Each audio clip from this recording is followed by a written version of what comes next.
Semangat pagi bertemu kembali di mata kuliah Matematika Ekonomi dan Bisnis bersama Bu Heti. Pada pertemuan ini kita akan membahas mengenai hubungan nonlinier. Kalau kemarin di materi sebelumnya kita sudah membahas mengenai fungsi. Nah, fungsi itu adalah hubungan sebab akibat antara berbagai variabel ekonomi, misalnya antara permintaan dan harga, antara investasi dan tingkat bunga, dan sebagainya. Kemudian di materi sebelumnya kita juga sudah membahas mengenai hubungan linier. Hubungan linier ada namanya fungsi linier atau fungsi berderajat 1. Adalah fungsi yang pangkat tertinggi dari variabelnya adalah pangkat 1. Nah, untuk materi ini kita akan membahas mengenai hubungan nonlinier atau fungsi yang berderajat 2 atau fungsi berderajat 3 dan sebagainya. Di depan di sini ada gambar kerucut, di sini ada lingkaran, ada elips, ada parabola, dan hiperbola. Nah, kita akan bahas satu persatu di hubungan nonlinier ini. Konsep hubungan nonlinier.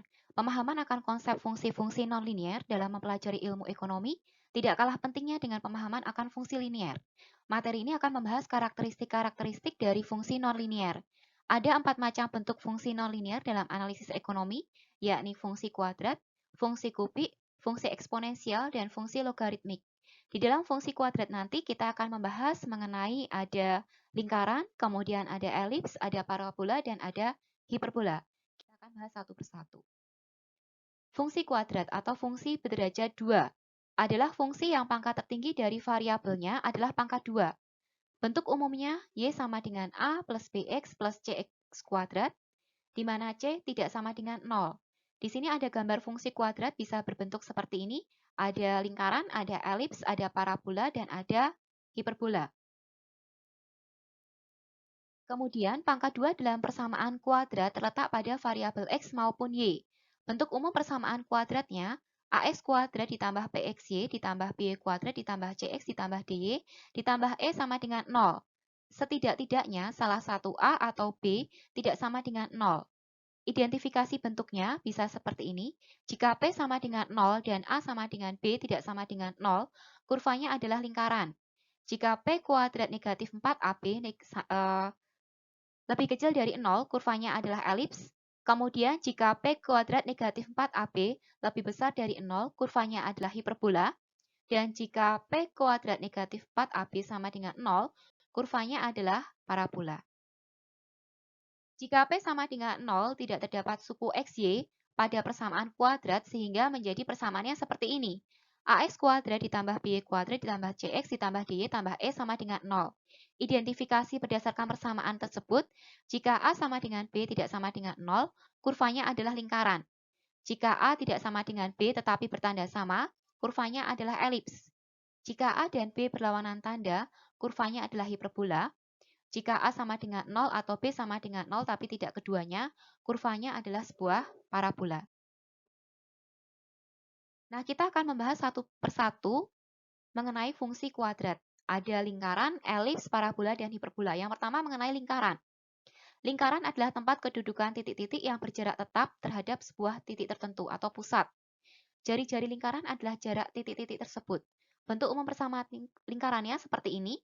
AX kuadrat ditambah BY kuadrat ditambah CX ditambah DY tambah E sama dengan 0. Untuk mencari pusat dan jari-jari lingkaran, kita bisa menggunakan rumus baku lingkaran seperti ini.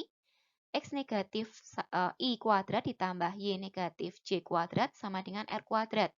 Di mana R adalah jari-jari lingkaran, kemudian I adalah jarak pusat lingkaran terhadap sumbu Y, dan J adalah jarak pusat lingkaran terhadap sumbu X.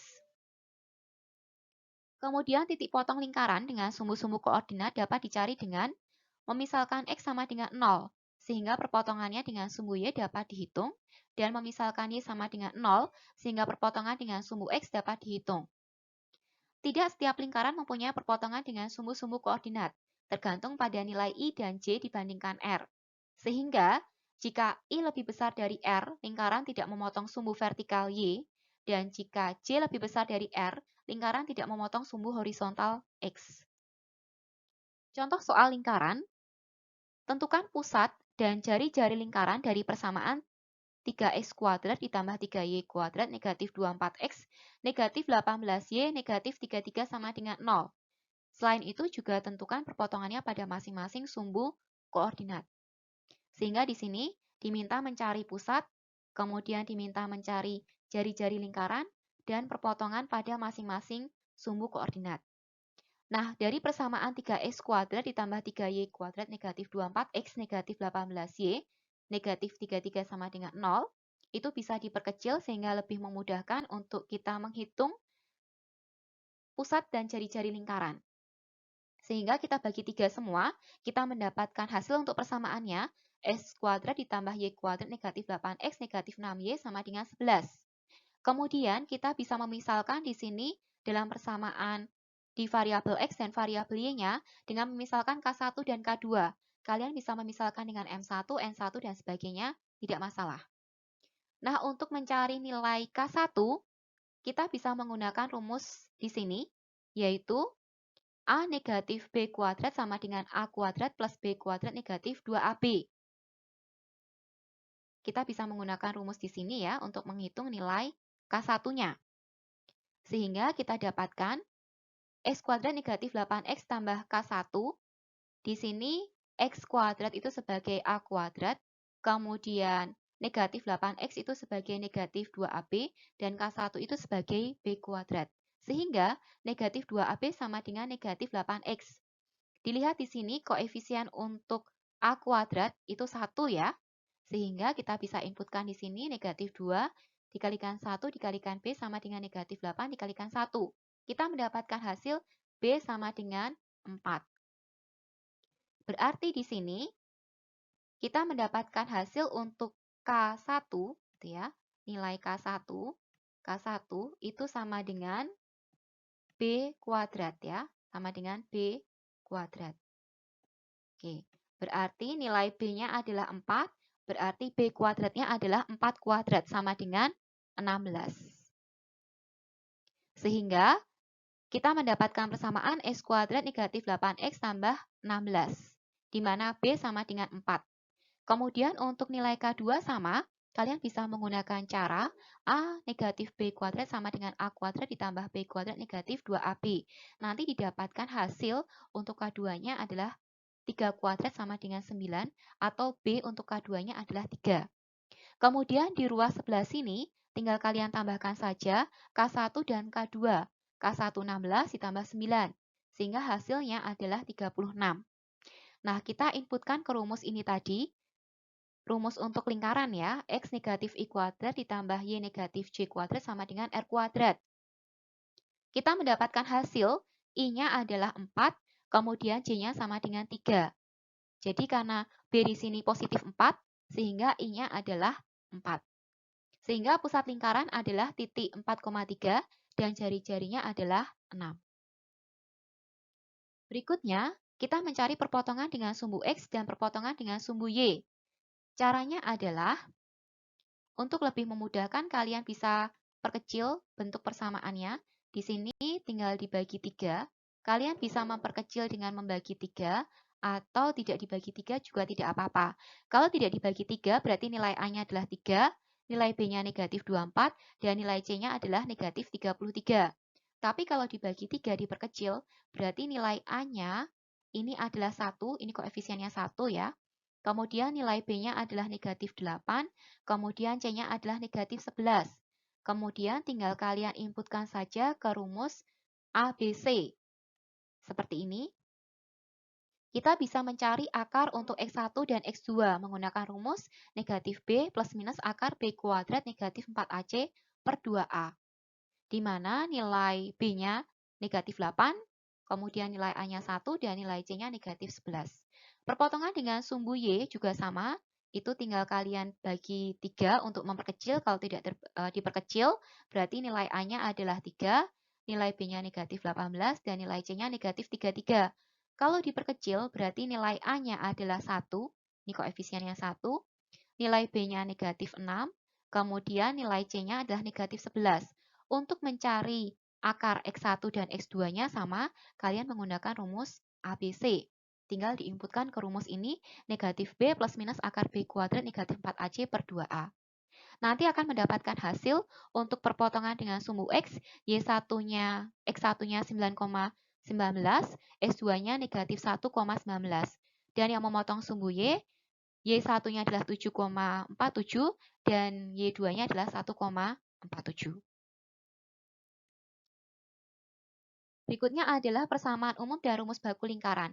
Jadi untuk mencari titik pusat lingkaran dan jari-jari lingkaran bisa menggunakan cara pertama tadi atau bisa menggunakan cara kedua ini. Kita bisa menggunakan persamaan umum lingkaran ini dan rumus baku lingkaran yang di sini. Nah, untuk mencari titik pusat lingkaran dan jari-jari lingkaran, untuk cara kedua bisa menggunakan cara ini. Kalau cara pertama tadi, kalian bisa menggunakan cara mencari nilai K1 dan K2. Kalau di cara kedua, tinggal kalian inputkan ke rumus saja. Tadi soalnya adalah soal untuk lingkarannya seperti ini. Kalian bisa memperkecil, meringkas untuk persamaannya dibagi 3, atau tidak dibagi 3 juga bisa. Kalau tidak dibagi 3 berarti A-nya 3, B-nya 3, C-nya negatif 24, D-nya negatif 18, dan E-nya negatif 33. Ini tinggal pindah ruas di sini ya. Tetapi kalau kalian mau memperkecil, berarti nilai A-nya adalah 1, ini koefisiennya 1, kemudian B-nya 1, kemudian C-nya negatif 8, D-nya negatif 6, dan E-nya negatif 11. Ini tinggal pindah ruas. Nah, tinggal kita inputkan ke rumus di sini. C-nya diketahui tadi negatif 8, berarti negatif 8, kemudian dibagi negatif 2 dikalikan 1. Oke, ini 1. Nanti hasilnya C sama dengan 4 ya. Bisa dilihat di slide sebelumnya, untuk I sama dengan 4. Sama ya, jadi menggunakan cara pertama dan cara kedua sama hasilnya. Kemudian untuk J itu berarti D-nya negatif 6. Oke, per negatif 2 dikalikan A. A-nya itu 1. Berarti nilai J-nya itu nanti kita dapatkan hasil adalah 3. Sehingga titik pusat lingkarannya adalah I, J. Sehingga 4,3. Sama seperti di cara pertama tadi. Kemudian untuk jari-jarinya tinggal kalian inputkan ke rumus saja. I kuadrat berarti 4 kuadrat, J kuadrat berarti 3 kuadrat negatif, E-nya negatif 11 dibagi 1. Karena di sini negatif berarti plus 11. Berarti 16 ditambah 9 ditambah 11, itu akar 36. Akar 36 adalah 6. Sehingga jari-jari lingkarannya adalah 6. Nah, kalian bisa menggunakan cara pertama atau cara kedua, mana yang lebih memudahkan kalian untuk mencari titik pusat lingkaran dan jari-jari lingkaran. Berikutnya kita membahas mengenai elips. Elips ini adalah salah satu fungsi kuadrat juga selain lingkaran. Elips adalah tempat kedudukan titik-titik yang jumlah jaraknya terhadap dua fokus selalu konstan. Elips memiliki dua sumbu simetri yang saling tegak lurus, yaitu sumbu mayor dan sumbu minor. Jadi kalau ada sumbu mayor dan sumbu minor, itu adalah elips.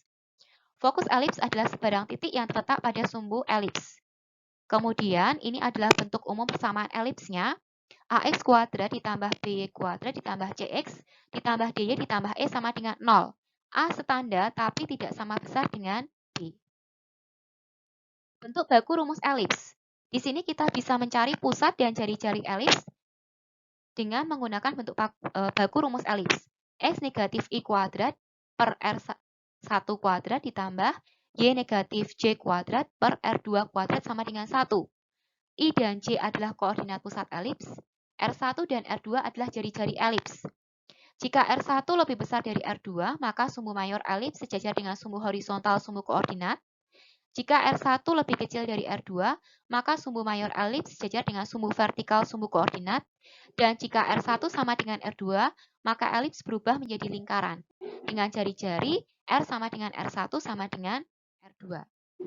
Berikut gambar pusat dan jari-jari elips, di mana jari-jari panjang sama dengan setengah sumbu mayor, dan jari-jari pendek sama dengan setengah sumbu minor. Contoh soal elips, ini hampir sama seperti lingkaran. Tentukan pusat dan jari-jari elips dan perpotongannya pada masing-masing sumbu koordinat. Jadi di sini ada persamaan untuk elips 8x kuadrat ditambah 2y kuadrat negatif 32x negatif 12y sama dengan negatif 18. Caranya bisa kalian bagi dua supaya lebih ringkas. Sehingga hasilnya 4x kuadrat ditambah y kuadrat negatif 16x negatif 6y sama dengan negatif 9. Ini tidak dibagi 8. Kalau dibagi 8 bisa habis ya, x kuadrat, tetapi nanti yang lainnya menjadi bentuk pecahan. Sehingga lebih sulit ya untuk kita membentuk persamaan. Untuk lebih mudahnya diringkas menjadi dibagi 2. Nah, caranya sama seperti kita mencari di contoh soal lingkaran tadi. Untuk mencari nilai K1, kita menggunakan rumus A negatif B kuadrat sama dengan A kuadrat ditambah B kuadrat negatif 2AB. Sehingga di sini, untuk lebih memudahkan, kita bisa keluarkan nilai 4-nya, sehingga kita bentuk persamaannya, X kuadrat negatif 4X ditambah 4. Kalau dikeluarkan sama ya, 4X kuadrat negatif 4 dikalikan 4, 16X ditambah 4 kalikan 4, 16. Nah, untuk mendapatkan nilai K1-nya, kalian bisa menggunakan rumus ini ya. Sehingga nilai B-nya adalah 2. Kemudian untuk nilai K2, itu B-nya sama dengan 3. Nah, K1 itu tadi kita sudah cari di lingkaran ya. K1 itu sama dengan B kuadrat. Sehingga di sini nilai B-nya adalah 2, sehingga B kuadratnya adalah 4. Ya, untuk K2-nya sama dengan B kuadrat, karena untuk K2-nya B-nya 3, berarti B kuadratnya adalah 9, K2-nya 9. Kemudian kita bentuk rumus seperti di sini ya, seperti di sini, seperti ini, sehingga kita mendapatkan hasil, kita bagi 16 supaya hasilnya 1. Kalau di sini misalnya 20, kalian bagi 20. Kalau di sini 25, kalian bagi 25. Supaya di sini hasilnya 1, membentuk rumus dari koordinat pusat elips dan jari-jari elips ini. Sehingga kita dapatkan hasil untuk R1 ini kan bentuknya kuadrat. Sehingga 4 itu kalau dibuat kuadrat, 2 kuadrat, kemudian 16 itu 4 kuadrat. Sehingga kita dapatkan hasil koordinat pusat elipsnya I sama dengan 2 dan C sama dengan 3. Untuk jari-jari elipsnya berarti R1 sama dengan 2 dan R2 sama dengan 4. Kemudian kita mencari perpotongan dengan sumbu X dan perpotongan dengan sumbu Y. Kita bisa menggunakan rumus seperti di lingkaran tadi, yaitu menggunakan rumus ABC. Kita bisa mencari akar untuk X1 dan X2 menggunakan rumus negatif B plus minus akar B kuadrat negatif 4AC per 2A. Di sini kita peroleh nilai A-nya, ini nilai A.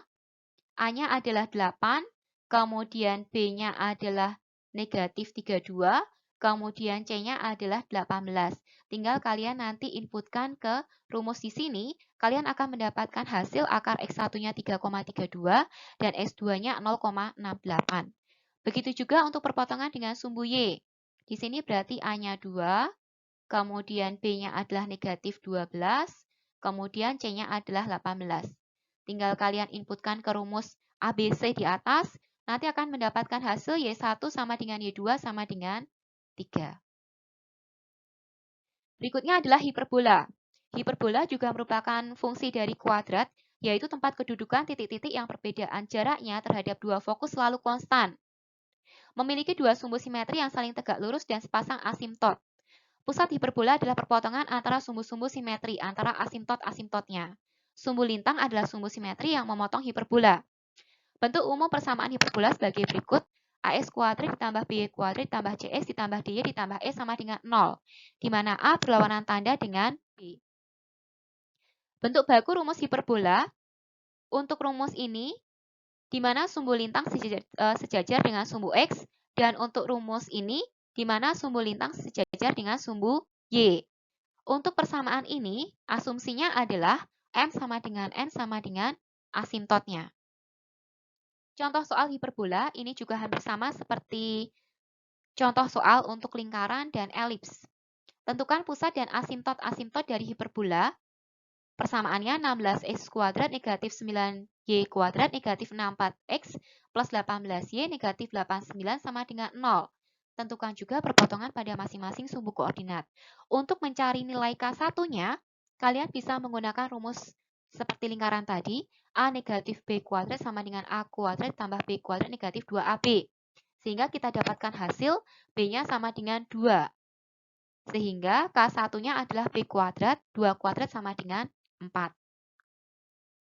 Kemudian, untuk kita mendapatkan nilai M dan N-nya, kita bentuk rumusnya seperti ini ya. Sehingga kita bagi menjadi 144. Semuanya ya. 144 dibagi 144 itu 1. 16 dibagi 144 itu 1/9 ya. Kemudian 9 dibagi 144 adalah 1/16. Sehingga kita mendapatkan hasil I-nya adalah 2, J-nya adalah 1, kemudian ini adalah pusat hiperbolanya, kemudian untuk asimptotnya adalah M, N, 3,4. Kemudian untuk persamaan asimptotnya gitu ya, M dan N-nya sudah diketahui sehingga ini tinggal kita kalikan silang saja. Ini tinggal kita kalikan silang saja sehingga 3 dikalikan Y negatif 1 sama dengan plus minus 4 dikalikan X negatif 2. Y negatif 1 sama dengan, karena di sini kali, kalau pindah ruas berarti dibagi, 4/3 X negatif 2. Ini pindah ruas negatif 1 pindah ruas ke sini berarti plus 1. Nah, sehingga sumbu lintang sejajar dengan sumbu X. Y1-nya kita memperoleh 4/3X negatif 5/3. Jika X sama dengan 0, berarti Y-nya tinggal diinputkan ke rumus Y1 ini tadi. Hasilnya negatif 1,67. Jika Y sama dengan 0, berarti X-nya 1,25. Begitu juga dengan Y2. Kita mendapatkan hasil, jika X sama dengan 0, kita inputkan ke rumus ini, Y sama dengan 3,67, dan jika Y sama dengan 0, berarti X-nya sama dengan 2,75. Perpotongan dengan sumbu X, kita bisa menggunakan cara seperti lingkaran tadi menggunakan rumus ABC. Tinggal diinputkan saja ke rumus, di mana di sini nilai A-nya adalah 16, kemudian nilai B-nya adalah negatif 64, kemudian nilai C-nya adalah negatif 89. Tinggal kalian inputkan saja ke rumus ABC, nanti didapatkan hasil X1 5,09 dan X2-nya negatif 1,09. Begitu juga perpotongan dengan sumbu Y. Kita bisa menggunakan rumus ABC seperti ini, sehingga kita dapatkan hasil untuk Y1 dan Y2-nya. Berikutnya adalah parabola. Parabola juga merupakan fungsi dari kuadrat, adalah tempat kedudukan titik-titik yang berjarak sama terhadap sebuah titik fokus dan sebuah garis lurus yang disebut direktriks. Titik ekstrim parabola adalah titik potong antara sumbu simetri dan parabola yang bersangkutan. Persamaan sebuah parabola bisa dituliskan sebagai berikut. AX kuadrat ditambah B kuadrat ditambah CX ditambah DY ditambah X sama dengan 0. Di mana salah satu A atau B tetapi tidak keduanya sama dengan 0. Bentuk persamaan parabolanya sebagai berikut.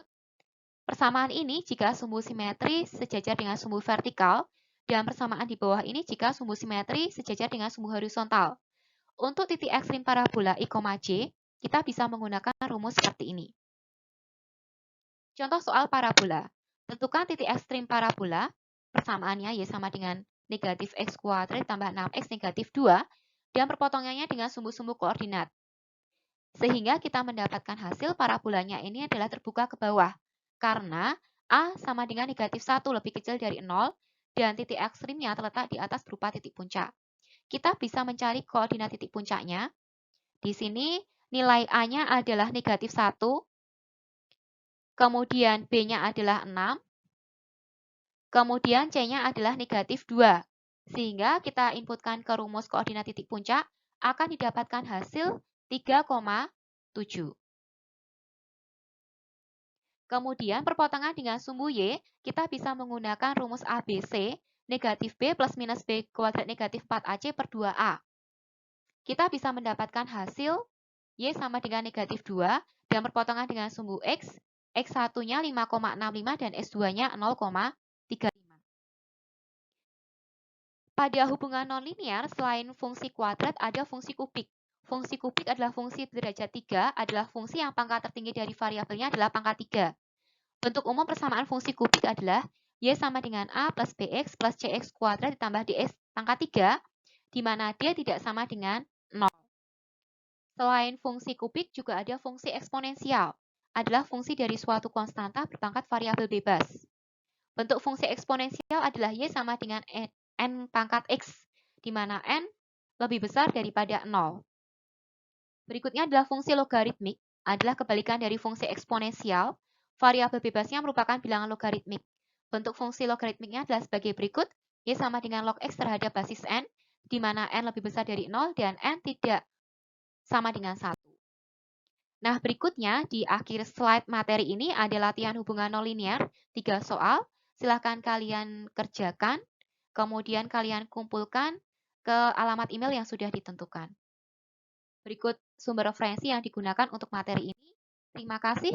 Kita akan bertemu kembali di materi matematika bisnis dan ekonomi selanjutnya. Selamat